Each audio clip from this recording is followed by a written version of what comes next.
The Foreign Secretary, William Hague, has described President Assad's rule as the murdering regime. Blunt words which will be heard by the people of Homs under attack from Syrian forces for the sixth day in a row. But what the rebels want is weapons, not words. And that was explicitly ruled out by the Foreign Secretary, though he added, we don't control what other countries are doing. Our diplomatic editor, Mark Urban, is here. Has the pressure been kept up in the opposition, the military pressure been kept up in the opposition? It's been another very tough day. We've assembled a whole series of maps and images here to look at the picture in detail.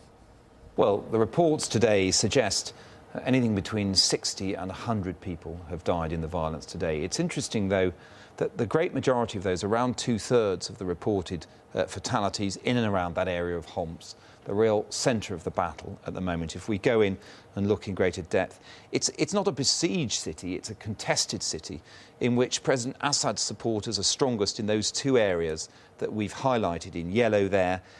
And the opposition have two main areas of support, one in the north of the city, two neighbourhoods, Khaldia and Baida, the other one here in the west of the city, adjoining that agricultural area.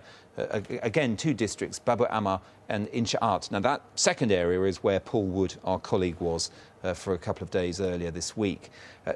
The fighting has very much raged around those two areas.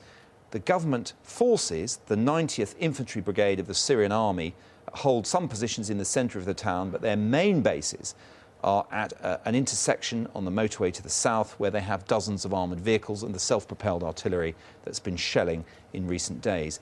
We understand that the defectors from the government army and the other guerrilla fighters who've been in those neighbourhoods have actually gone out into the rural areas, fearing a government ground push, but it hasn't happened. And that's fascinating. And that suggests something about the relative correlation of forces there. That 90th Brigade may be several thousand troops. Syrian security forces total perhaps 20,000 in the city. Population of Homs, 800,000.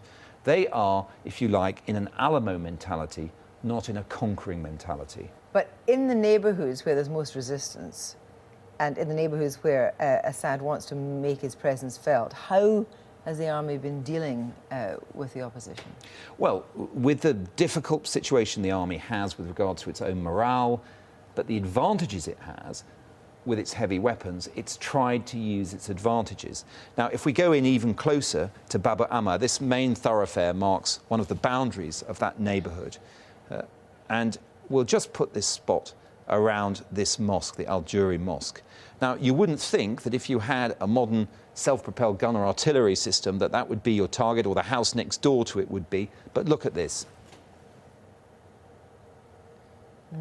That happened yesterday, shelling of a house. Now, the opposition say it's a deliberate tactic of trying to terrify people, keep them indoors, keep them off the streets, scare the fighters out into the surrounding countries and countryside, and to an extent it's worked. Another example, these armoured vehicles moving up the street, pictures also taken yesterday, firing off their machine guns indiscriminately, apparently. But another fascinating sign of what's going on, neither the drivers nor the commanders seem to have their heads out of the vehicle. And I've noticed this with much of the footage coming out of Syria in recent months of when these vehicles go into contested neighbourhoods. So is it stalemate in Homs? I think to a considerable extent it is. Clearly the Syrian army does have advantages, but its morale is fragile and it is vulnerable to some of the weapons that defectors and arms suppliers have sent in. So, for example, the standard rocket-propelled grenade. If we look at this next image, in the background, in the centre of the roundabout, you see one of those armoured vehicles. The man with the broom is keeping a lookout. He goes to tell his friend the coast is clear, apart from a van that quickly flashes across. It is, and he lets fire with an RPG and hits the armoured vehicle. Now, we don't know exactly what happened there, whether it might have already been disabled or... But let's look on at some of the other images that have come out of Homs in the last few days, because we can see quite a lot of burnt-out Syrian armoured vehicles in these images. The police armoured car in the foreground, and one of those same vehicles, it's called a BMP, it's a Russian-made infantry carrier that we've seen a couple of times already. Its roof buckled, the turret blown off, internal explosions. That's either been knocked out or some would suggest set on fire by its own crew. The point is the Syrian army is losing vehicles when it goes into those neighbourhoods and troops, either through desertion or casualties. Once again, another one of those infantry carriers with the Free Syrian flag on it. Here it came a cropper. Now, not all of these tanks are vulnerable, and other armoured vehicles are vulnerable to the RPG. And of course, the army can deploy all sorts of tactics. The supply of RPGs is limited. Now, this one, the T-72, these boxes on the side of it are proof against exactly that type of weapon. So there are things they can't defeat. The supply of anti-tank weapons they've got is very limited. There are some basic challenges of organisation. What do they need? We asked Brigadier Ben Barry. Well, if I was a rebel commander, I think I'd be asking for two things. One is for some weapons that would give me a capability against Syrian regime armoured vehicles. The second thing is some equipment to enable me to communicate securely, both with other rebel military outfits, but also to enable the rebel political elements to communicate securely as well, in order to better coordinate their actions. So it's about different things. It's about communications, and it's also about weapons to hit armoured vehicles. And they've got, to an extent, you were saying they've got RPGs, but what else do they need?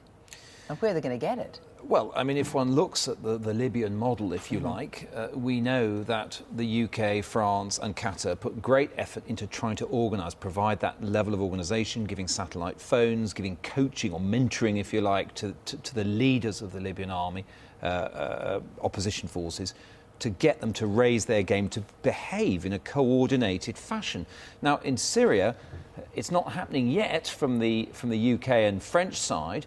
There are reports that Qatar and Saudi Arabia are already putting in an effort, and it would seem that weapons are being bought in Lebanon on the arms black market and are finding their way through. So we've seen certain evidence of things like RPGs, sniper rifles, one or two other things, but they can go a stage further up. The Qataris are thought to have supplied Milan-guided anti-tank missiles to the Libyan rebels, for example. They could do something similar in Syria, and that would give 2.5 kilometres of range instead of a few hundred metres with those RPGs, a much bigger and more destructive warhead as well. All the other things we've been talking about as well, command and control radios, secure communications, all those kinds of things. But you get the sense, particularly from William Hague today, there's no question that, I mean, apart from anything else, we don't have a UN resolution, but there's no question that Britain's going to do anything. But communications is different, of course, but there's going to be no weaponry. The UK has always found this type of thing extremely hard. We saw it in the Balkan Wars of the 1990s, when there were demands again and again and again to arm the Bosnia-Herzegovina army. And the UK was always against that. The Foreign Secretary at the time said he didn't want to create a level killing field. We saw it again in Libya. While France and Qatar were prepared to provide weapons, the UK was not, and William Hague reminded us of that again today. So it's not an option the UK likes. Even France, which was more forward-leaning, if you like, or less restrained in Libya, it has certain legal difficulties, I would imagine, because of the EU arms embargo on Syria now. So there are all sorts of obstacles, technical, military and legal, to making this happen, and particularly to making it happen quickly. Mark, thanks very much.